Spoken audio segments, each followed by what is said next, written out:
Missed out on breakfast? Fret not. It's never too late to grab a bite.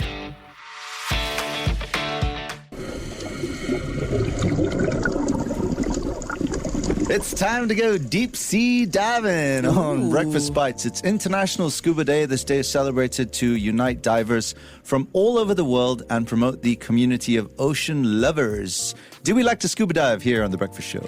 I've never done it. I would love to. You're missing out. I am. But the thing is, I know that you have to get certified. You have to go through certain courses. Yes. And I just haven't gotten around to Snorkeling it. at least? Snorkeling I have, Okay. yes. So you have a taste of what it might be like.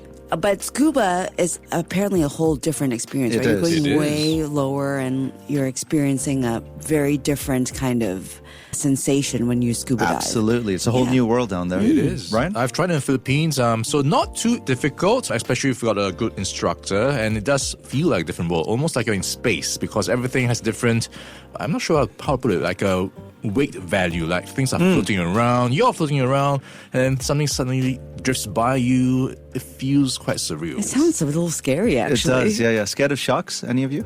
Yeah. You're not scared of sharks? I am, of course I am. I've only been snorkeling. I've never done scuba diving. But we're going to dive into some fun facts. So, scuba is an acronym. Do you guys know what it stands for? That I didn't know. Something underwater breathing apparatus. See? Something... Supported. Yes, supported. Supported. No. Look at me funny. No.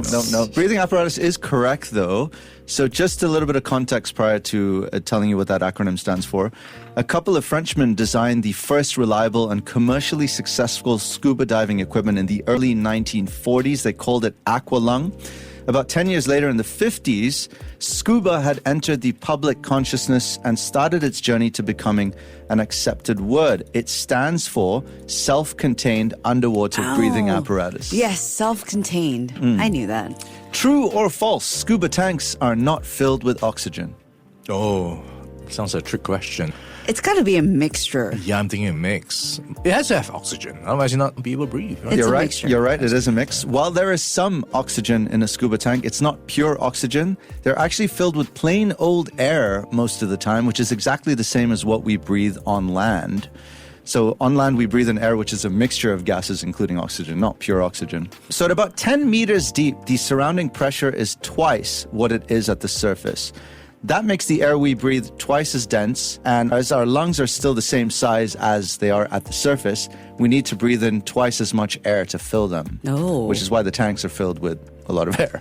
Each breath at 10 meters depth contains twice as many oxygen particles as a breath on the surface. Interesting.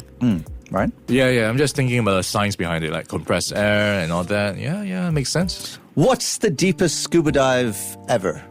Oh, it's got to be really... Some people go crazy. 400 meters. Close, but under actually. 332 is the world record for the deepest dive ever.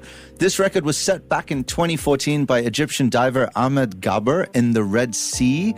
Only a handful of divers have passed the 300-meter mark, mainly because these types of ultra-deep dives require insane amounts of training, experience, discipline, fitness, and surface support, not to mention the number of tanks needed. Yeah. This sounds so stupid, and I'm going to put myself out there. Can you see anything 300 meters below the surface? It's probably all dark, and you're just doing it to say that you This is excellent. This is excellent, because my next fact was that color disappears as you dive deeper. Yeah. Well done. Okay. Before I get there, though, on that record-setting dive, Mr. Ahmed's descent took 15 minutes, but the ascent lasted 13 hours and 35 minutes. My I think we have to do it slowly and gradually. I remember I was doing it at only 30 meters, and already things were going dark. Yes. And we can't really tell where's the top and bottom sometimes. A bit intimidating, no? Yeah, it can be. So I am just quite curious what it looks like 300 meters down, where things are probably going to be like pitch black. Pretty much, yeah. So water is much more dense than air, so sunlight doesn't penetrate it as easily. Now, as the sunlight struggles to penetrate, there's less marine life the deeper you go. The lower levels of light also make colors seem less vibrant. Reds start to disappear first, which is why even in the shallows, you can see underwater photographers with red filters on the cameras.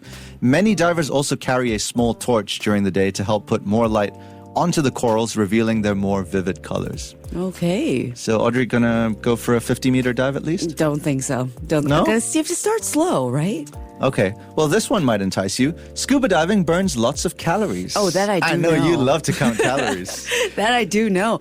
It's exhausting. You have to practice proper breathing, and also you're swimming against currents and stuff like that. So I imagine that a good scuba session could burn like 800 calories or something. Whoa. Okay, you're almost there. Experts suggest you can burn around 600 calories per hour while enjoying a relaxing dive. Depending on a few factors, much of it is due to the fact that the water is cooler than your body temperature, and due to its density, it can carry body heat away from you more readily than air does. Your body needs to work to maintain your temperature. This effort burns calories. Oh, all right. So it's not so much the swimming part. Not so much the swimming part. Oh, all right. Well, it is. It's a combination of the two. But anyway, let's end with a joke. Where do scuba divers like to sing? To sing? Underwater. Not bad. The coral reef. Okay. And that's International Scuba Day, folks.